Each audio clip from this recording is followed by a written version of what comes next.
Good morning. My name is Casey Acree. I'm the CrossFit coordinator at DMH CrossFit Enhance. And today I'm going to be speaking with you guys about health, fitness, and exercise. I'm sorry that I was not able to come into your classroom. Unfortunately, I've come down with a pretty bad cold and have been running a fever, so probably shouldn't be in the classroom with you guys, but I still wanted to make sure you got a chance to learn about fitness and exercise and some things that you guys should be doing. Just a little bit of background on me. I have a master's in science in kinesiology from Eastern Illinois University. I'm also a certified CrossFit coach as well as OPEX coaching certificate program certified coach. So pretty much everything that I do in my life is related to or revolved around exercise and fitness in some capacity. So that's why I was asked to speak with you guys on this topic. So let's go ahead and get into it. So the first thing that I wanted to talk about is kind of what is health. You guys are in class right now, and it's kind of a term that we use, and we all kind of understand generally what it means, but we want to kind of look at a little bit better definition. In the dictionary or most website searches, the definition of health is the state of being free from illness or injury. And I think that that's probably not thorough enough. I think it's probably a good idea for us to try to find a more broad explanation. Some reasons for that is that I think there are probably people who, technically speaking, a doctor would say that they are free from illness or injury, but they may not be doing the right things in their lifestyle that actually makes them healthy. Just because they're free from illness or injury, maybe they're not exercising consistently, and maybe they eat really poorly. So by that standard, they're healthy. But I think that there's probably some things that they should still be doing to really find optimum health. So I like to look at instead what we call resilience. And my definition of resilience is the ability to do what we want without risk of negative consequences. So if there are things in your life that you want to be able to do, going and climbing a tree or mountain climbing or hiking or doing all these different things that you might want to do, you got to ask yourself, are you resilient enough to be able to do those things without the chance of getting hurt or without it, causing you to have to stop what you're doing because you are not healthy or resilient enough to be able to do it. So ultimately what it comes down to whenever you are trying to seek health or become a healthy person, it's about trying to live a fuller life. It's not all about having the doctor telling you that you're okay, but instead, are you able to do the things that you want to do and live the life that you want to live? And I think that that's more important than some of those other things. Next, I also want to look at fitness. So we kind of put health and fitness on a spectrum. So above health, then on that spectrum would be fit. So the definition of fitness is a person's work capacity across broad time and modal domains. And all that means is the things or the excuse me, the amount of work that you're able to do over different time domains and the different types of things that you're able to do. So if we want to look at it in terms of what we can do in the gym, specifically just to provide an example, different modal domains would be things like lifting weights would be one mode, or running or biking, which is more of like an endurance exercise, would be a different modal domain. And then we also want to think about being able to do those for short amount of time, medium amount of time, or long amount of time. So all the different things that someone's able to do across those different time and modal domains is their fitness. So when it comes to fitness, we have a couple primary components that we can actually train and focus on and try to improve on. Those main categories, the first one that we'll talk about is strength or movement, in which we put into a category that I like to call gain. The next one is the power or anaerobic energy system, and that's what we call pain. And then the last one is endurance or aerobic energy system, and that's what we call sustain. And I'll explain why we give those nicknames, gain, pain, and sustain, once we get a little bit more into them. And again, these are the categories in the gym or in our exercise that we can try to focus on improving for different reasons.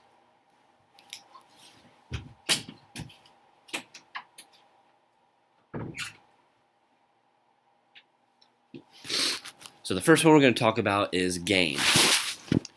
Gain is focused around resistance training. So real quick, just think to yourself, what might that mean? What does resistance training mean? If you think about it, it's going against any form of resistance. So the easy one to think about on that is weightlifting. Picking up barbells, dumbbells. Maybe some of you have done this if you're in some sports that do some training, or maybe at home with your family. But also we can think about body weight resistance. So you can do air squats and push-ups and pull-ups, and those are all forms of resistance training as well. And in those cases, the weight that you're moving against, the resistance that you're moving against, is your own body weight. And so those are also really, really important types of resistance training that we should be doing, because they not only provide some of these same benefits as weightlifting, but they also teach you how to move your body appropriately through space and through full ranges of motion, which is really important. So again, just kind of some of the benefits of resistance training. The first thing is that it helps us to change our body composition. So if you're wanting to lose fat and increase muscle, which is for a lot of people one of the main goals in exercising, resistance training is going to be needed. The next one is it helps to provide some hormonal and chemical changes in our bodies. Ultimately, what this is going to lead to is higher vitality, recovery, and longevity. So some of the examples of ways that improving our muscle mass, for example, in our body, is that it helps to make our immune system stronger. So it just so happens that muscles make a lot of the chemicals that help our bodies to fight diseases and to prevent sickness. So having more muscle mass helps us to improve our immune system against some of those sicknesses. The next one is what we call motor control or coordination. So using resistance training and appropriate resistance training helps us to learn how to move our bodies, helps us to learn how to move through space, and it helps us improve our coordination. So whether you are in a sport where maybe you are catching a football or catching a softball or swinging a bat, having better motor control can help to coordinate those movements better. Another example why this is important, if you think about maybe like your grandparents, as they age, coordination starts to decline naturally. So if we can optimize their motor control through exercise, we can help them to prevent things like falling or losing their balance, which is a really, really common thing in older populations. So it's really important for those people as well. The last benefit that we'll talk about is that it helps to improve what we call ROM, and that stands for range of motion. In other words, that means your flexibility. So we can use resistance training to strengthen our joints and ligaments through their full ranges of motion. Each joint has a range of motion that is its appropriate range that it should be moving through. So if you think like your shoulder has a really, really large range of motion, because you can take your shoulder in front of your body all the way up and overhead, all the way back behind your body, down to your side.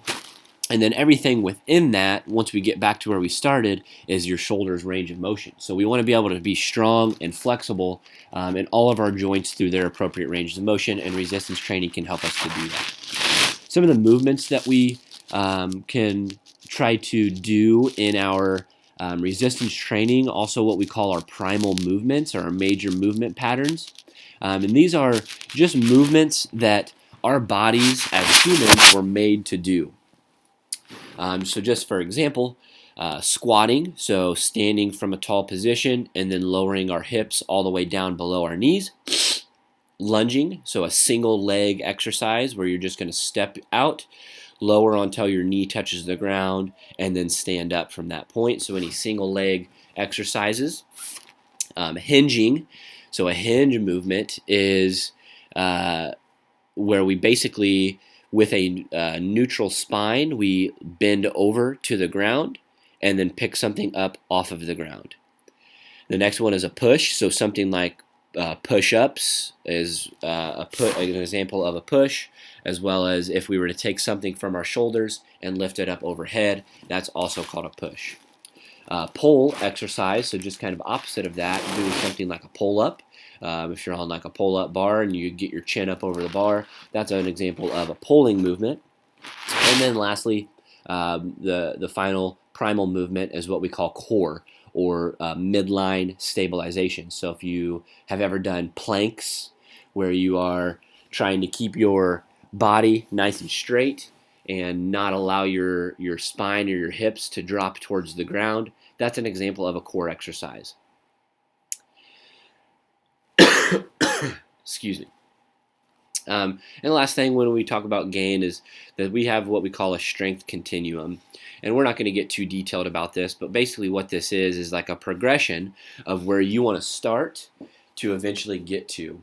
So absolute strength is just the ability to move heavy weights or heavy loads for short reps and at a slow speed.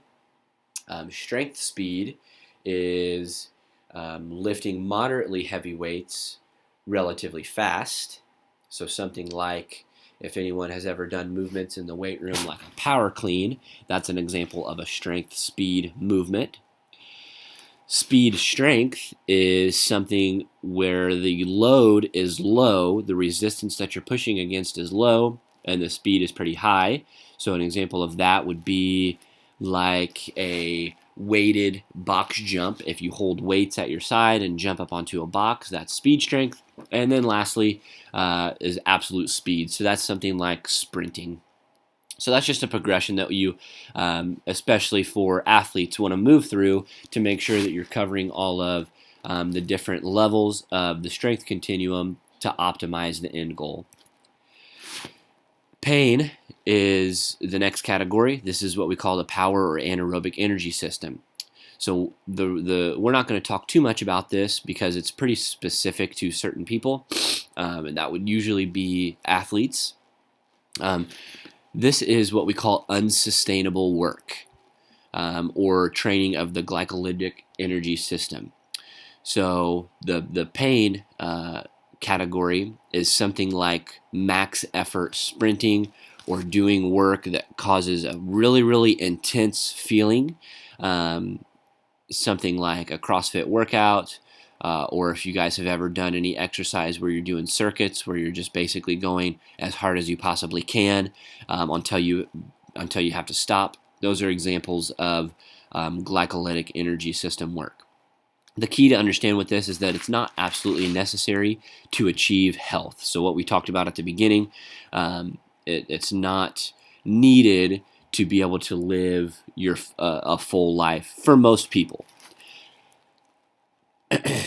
Some of the benefits that the pain category has is that the first thing is that it trains the body to adapt to higher levels of stress. So like I said, this is really important for someone that's in a sport, maybe say for example a football player, where you're going to be having max effort exertions and all-out sprints, and being able to do that over and over and over again every single play is going to allow you to get through the football game without getting tired. Another advantage that this has is it has what we call a huge metabolic response. So what we mean by that is that your body's energy systems generally are operating in what we call the aerobic system. This is work that we can do for a long time, just walking around, walking from class to class, sitting in class. This pain or anaerobic energy system causes the body to have a huge burst of energy followed by times of rest. And what this is going to do is it's going to potentially lead to a quicker fat loss, or like we said, quicker, higher levels of stress adaptation for athletes.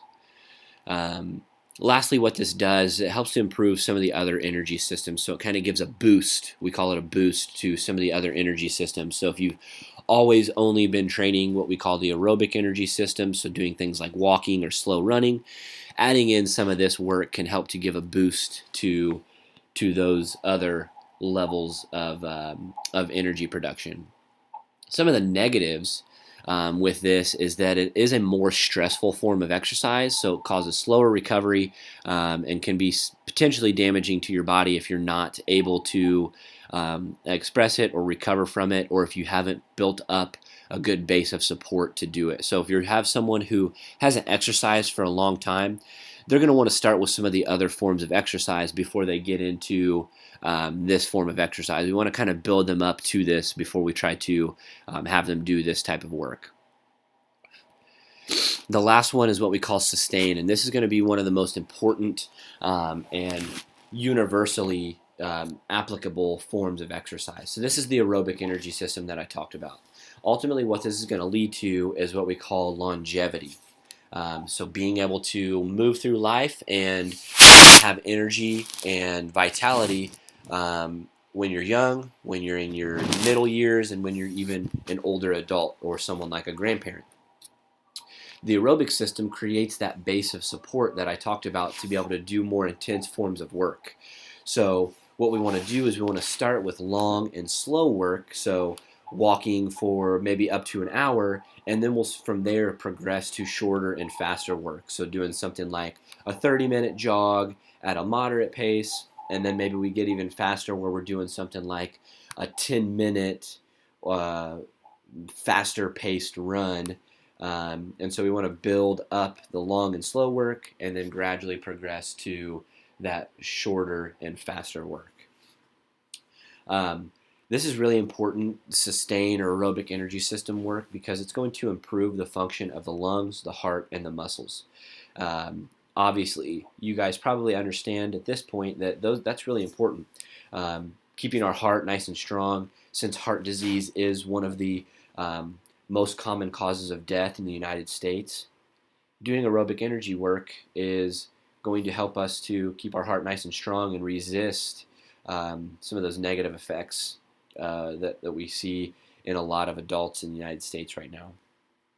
Also, one really important thing is that this is going to help us to increase our caloric expenditure.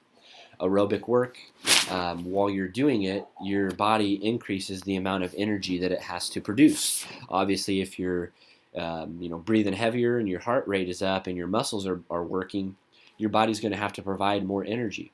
And your body gets that energy from the food that you have eaten, but also from the body fat stores that you have in your body. So it's important for us to do this type of exercise to be able to use our body fat and make sure that we are keeping our body fat in healthy ranges.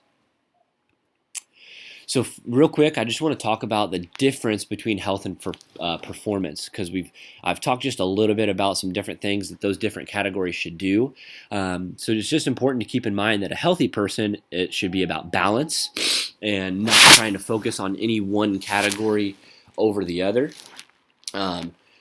We need to make sure that to shoot for being healthy, we want to have that slow progression. So we don't want to start doing things too quickly and too intensely before we've built up a nice base of support. So we want to make the work that someone's doing sustainable. The goal for health should be aiming for longevity rather than in 1 month I want to lose 100 pounds. Instead, we need to think a little bit at a time, gradually work through it, keep the end goal in mind, and not try to do too much too fast. For people that want to be healthy, the main things that they should be doing is that aerobic training, like we talked about, and resistance training. Just those two things are going to give people enough of exercise to be able to live the lives that they want to live. So it's just important to think about what do you want to do and do the exercise that's going to allow you to do that. For performance, obviously when it comes to like an athlete, there's going to be specialization. So there's going to be specific things that they need to be doing based on the demands of the sport that they want to be successful at, which may not necessarily cause them to be balanced. So as we said, with health, balance is key. For performance, there's going to be some specialization. So for some athletes, there may need to be a quicker progression to what they want to be able to do for the demands of their sport. And this is unsustainable, so it's important to keep that in mind, that sometimes being an athlete, we're we're kind of sacrificing the balance. So just for example, as a sprinter in track, they're probably not going to have a really, really well-developed aerobic system because most of the work that they're doing is max effort and it's not sustainable, but they're willing to sacrifice that aerobic energy system to specialize. So you again have to ask what you need to do rather than to do. And that's going to kind of guide the type of exercise you're going to be doing. And it's important to consider on this, and a well-informed person is going to know what the difference is. Recommendations for you as 13-year-olds, probably 8th graders. All children under the age of 18 should be getting a minimum of 1 hour of activity a day. That can be pretty much any activity, and so for most of you, that probably is something like a sports team practice, or your PE class, or something like that, playing with your friends, and if that's the case, that's great. Ultimately, you want to be able to make sure you're doing some aerobic activity, so any activity that elevates your heart rate and breathing. That can be running or biking or swimming, but it also can be, like I said, playing with your friends or playing your sport, going to soccer practice or going to basketball practice, and moving during that time. You also want to be doing some resistance training, and it's okay for kids your age to be doing some resistance training, mostly body weight movements or some full body resistance training 2 to 3 times a week. The most important thing for children your age to be focusing on is muscle endurance and motor control, learning how to move your bodies. As you guys are changing and growing into your bodies, you want to make sure that you're able to move with stability and keep your joints nice and healthy. And then a little bit later on down the road, once you guys get into high school, you can start to focus a little bit more on absolute strength. So things like, lifting heavy back squats or deadlifts or things like that. And ultimately, the key for kids your age is to play and have fun. Don't think about exercise as being work yet. That's for adults to think about. You guys are still young, and you guys should be moving around and playing every single day and doing things that you enjoy doing. And if that's how you get your exercise, that's going to be even better because it's going to be something that you want to keep doing rather than feeling like you have to do it. One other thing I wanted to talk about, which is really important, is exercise versus activity of daily living.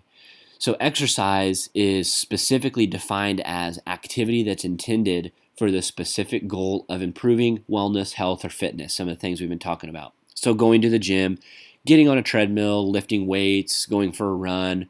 So those are exercises. They're being done specifically for the sake of improving our health or our fitness.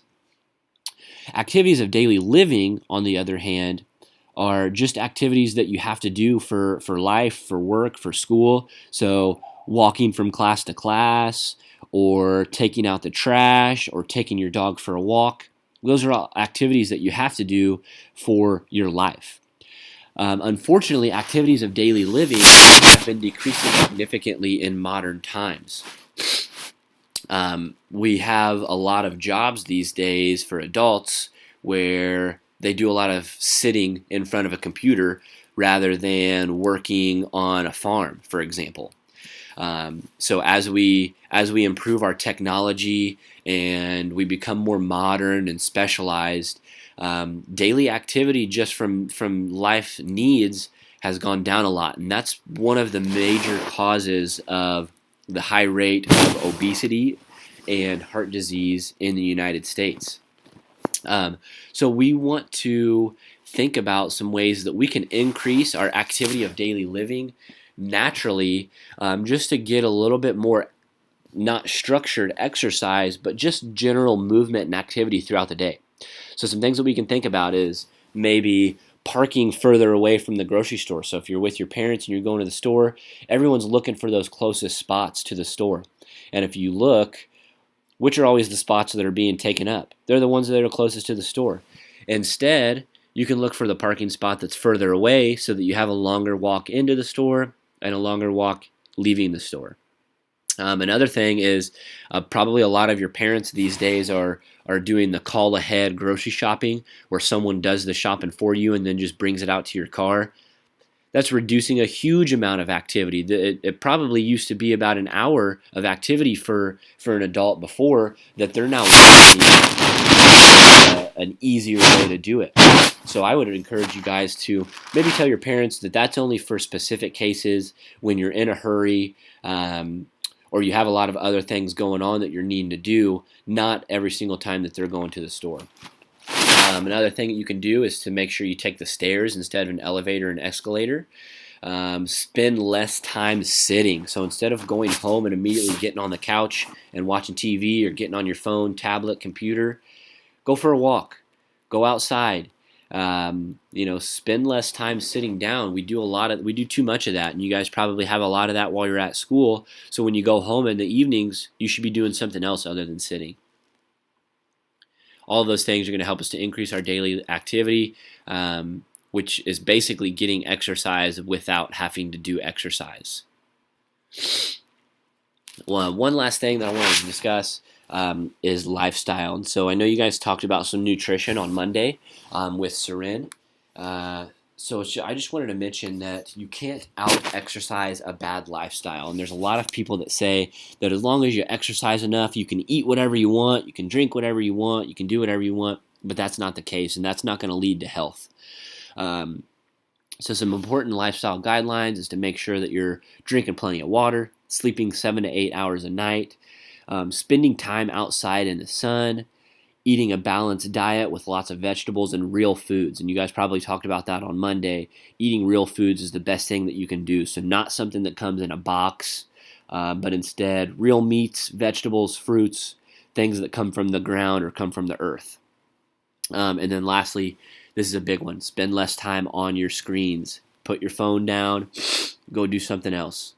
All these things are going to help you to not only optimize your health and your fitness, but also they're going to help you recover from your exercise better. So if you are doing exercise, or if you're playing a sport where you're going to practice every single day, or you have games going on, trying to do these things are going to help you recover better and optimize your performance in those.